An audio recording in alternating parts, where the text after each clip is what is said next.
ئەگەر باس بکەین ئەو هێرشانەی ئێران و تورکیا ئەمڕۆ بۆ سەر گەلی کورد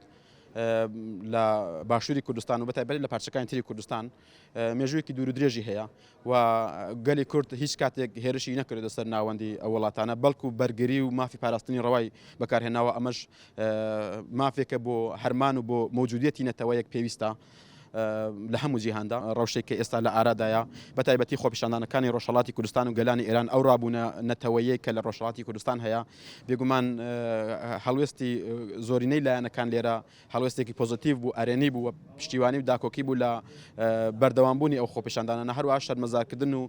ئیدانەکردنی ئەم هێرشە موشکیانەی کۆماری ئیسلامی ئێران بۆ سەر پارتەکانی ڕۆژهەڵاتی کوردستان و بەگشتی هێرشەکانی تورکیش بۆ سەر ڕۆژاوای کوردستان و باشووری کوردستان و داواکاریمان ئەوە بوو کە کۆتایی بە سیاسەتی سەرکوت و ئینکار و توانەوە ئاسمیلاسیۆن بهێنرێت بێگومان لە ئەنجامی هەموو شتێکدا گەلانی ناوچە محکومن بە هاوژینی و محکومن بەوەی کە دان بە مافی یەکتر و دان بە سەروەری سیاسی یەکتردا بنێن دان بە موجودیت یەکتردا بنێن و ئەوە دەوڵەت نەتەوەکانن کە بەگشتی لە ناوچەدا دەوڵەت نەتەوەکانی حاکم بەسەر کوردستاندا کە ئینکار و دژایەتی موجودیەتی کورد دەکەن دەنا گەلی کورد لەگەڵ هیچ کام لە نەتەوەکانی ناوچە هیچ کێشەیەکی نییە و ئێمە هەموو ڕێز لە کەسێتی هەموو نەتەوەکانی ناوچە دەگرین هەروە ئەوەی کە ئێستا بەنسبەت ڕۆژهەڵاتی کوردستان هەیە بەخۆشیەوە کۆدەنگەیەک لە ناو پارتەکاندا دەبیندرێت کەم و زۆر هیوادارم هەموو پارتەکان بە هاوبەشی و بەکاری هاوبەش گەورەتر و بەرفراتر و بەربەرینتر بێنە مەدان و خاوەندارەتی لە دۆزی نەتەوەی خۆیان بکەن و دۆزی نەتەوەی کورد لەنێو ئەو گێژاوی ڕاپەڕین و خۆپیشاندانەکانی گەلانی ئێراندا و بەگشتی ئۆپۆسیۆن سەراسەری و ئەگەری ڕوخانیە نەڕوخانی کۆماری ئیسلامی چ لاوازبوون و چ ڕوخانی دۆزی کورد نەشاردێتەوە و دۆزی کورد ڕوون و دیار و شەفاف بێت چۆن بێگومان بە هەکراوەند و مێژوویەکی دوور و درێژی هەیە بزوتنەوەی کورد لە ڕۆژهەڵاتی کوردستاندا هیوادارم کۆی لایەنەکانی ڕۆژهەڵاتی کوردستان بگەنە اتفاق و تەوافقێکی هاوکارێکی بربەرینتر لەسەر ئاستی ڕۆژهەڵاتی کوردستاندا و پارچەکانی تری کوردستانیش پشتیوانی و هاوسۆزی و هاوخەمی بەنسبەت ئەم ڕاپەڕینە دەرببرن و ئەوەی لە توانایاندا لە ڕۆی دیپلۆماسی و میدیایی و ڕاگەیاندنەوە پشتیوانی لە خۆپیشاندانەکانی ڕۆژهەڵاتی کوردستان ئێمە بەگشتی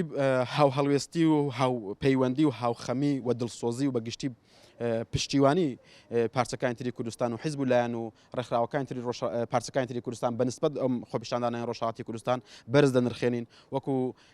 هەڵوێستێکی ڕوون و شەفافی نەتەوەی ئەو چاوەڕوانەیە لە هەموو پارچەکانی کوردستان و حیزبەکان بەگشتی لە چوار پارچەی کوردستان هەبوو و بەخۆشیەوە ئەمڕۆ دەیبینین کەم و زۆر هاودەنگەیەکی باش هەیە لە ڕۆژاوای کوردستان پشتیوانێکی باش لە خۆپیشاندان و ڕاپەڕینی ڕۆژهەڵاتی کوردستان و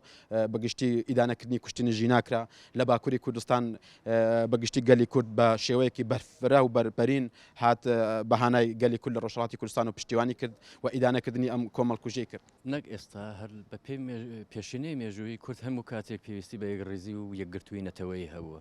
گەبەڕوانینە سەردەمی بگەڕێنەوە بۆ ساڵەکانی زۆر دوور 1970 سەردەمی شۆڕشی حەزرەتی سمکۆی نەمر بەڕاستی ئەم کۆدەنگیە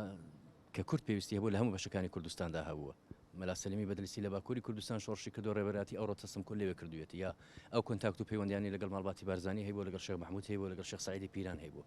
دوای 100 ساڵ جارێککە ئەم هاوپەیمانی ئەو یەکگرتوویە یەکڕێزیە لە شەڕی ترۆریستانی داعش دروست بووە لە نێوان هەر چوار پارچەی کوردستاندا هێزوڵانەکانی کوردستاندا هەموو یەک دڵ و یەک بڕوە لەسەر ئەو ئەساسەی کە بەرگری لە خاچی کوردستان بکرێت کۆدەنگێک دروست بوو ئەم جارش کە ڕۆژهەڵاتی کوردستان ئەم ڕاپەڕینە دروست بووە خۆشبەختانە تاوەکوون ئێستا هێزوڵانەکانی هەر چوار پارچەی کوردستان هەڵوێستێکی باشیان هەبووە بەڵام ئەوە بەتەنێ باز نییە دەبێکاری بۆ بکردی ئەم هەڵوێستانە لە گۆڕەپانەکەدا بکردەوە ببێتە پەیامێکی وازە حڕون لە پێناو یەکڕێزی نەتەوەیمان لە پێناو گوتاری نەتەوەیمان بۆی کە بتوانین بە پێی پلان و استراتیژی نەتەوەی هەموو هێزوڵانەکان بتوانین پاڵپشت و یارمەتیدەری یەک بین لە هەموو بەشەکانی کوردستان سێ ڕەهەندەوە زۆر گرنگە یەکەم ئاستی وشیاری نەتەوەیمان بەرز بێ بتوانین پلانەکانی دوژمن پوسەڵ بکەینەوە ئەمە خاڵێکی هزار زۆر گرنگە بۆی کە لەسەر ڕۆژی ڕابردووشدا ڕژیم حولی داوە شەقامی کوردی شەق بکە هەم لە ڕۆژهەڵات هەم لە باشووری کوردستان ئاژاوە دروستکە و تۆی ناکۆکی دووبەرێکی بنێتەوە خاڵی دووەم ئەوەیە کە لە ڕووی معنەوی و لە ڕووی هاوفکریەوە بێگومان بەشەکانی دیکەی کوردستان و هێز و لایەنە سیاسەکانی پارچەکانی دیکەی کوردستان دەتوانن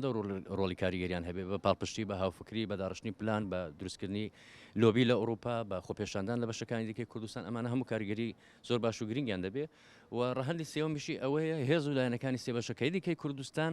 بە جۆرێک پلاتفۆرمێکی کوردستانی دروست بکەن و هەوڵ بدرێت لە ڕۆژهەڵاتی کوردستان بەرەیەکی یەکگرتووی کورد بەرەیەکی کوردستانی ئێتلافێک یا هەچەشنە گرتنی کۆدەنگێک لە نێو هێزولانەکانی ڕۆژهەڵاتی کوردستان بەبێ جیاوازی و پراوێز بێت ئاراوم پێما بێ ئەم سێ ڕەهەندە زۆر گرنگە لەم بارودۆخە قۆناغا سیاری ئێستادا کە متوانین ئەم سێ ڕەهەندە لەم قۆناغەدا بەڕێوە بەرین بێگومان سەرکەوتوو دەبین داواکاریمان ئەوەیە واز لە ململانی و ڕکابی حیزبی بێنین هەمومان هەموو هێزولانەکان بە ناوی سربەخۆی خوازی و بە ناوی فەدەرالیزم بە ناوی ئەم دروشم و چەمکانەیە ئەمبیر و باوەڕ و ڕێبازانە خۆی نەکردە بۆشایی نەخۆڵقێنین و لە خاڵە هاوبەشەکانمان کە یەک جار زۆرە بتوانین ئەوانە بکەینە بنەمایە بکەینە هەوێنێک بۆی کە بتوانین کۆدەنگێک دروست بکەین و پێکەوەکاری هاوبەش بکەین من دووبارە زەخت دەکەمەوە خاڵی وەچەرخان و گرنگ ئەوەی ئێستا هەمومان کۆدەنگمی لەسەر ڕوخانی ئەم ڕژیمە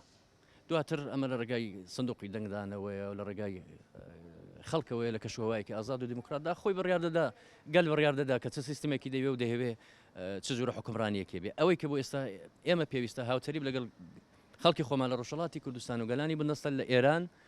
هێزولانە سیاسیەکانی کوردستان بێ لێ خەڵ بکەینەوە ڕوخانی ڕژیمی جمهوری ئیسلامی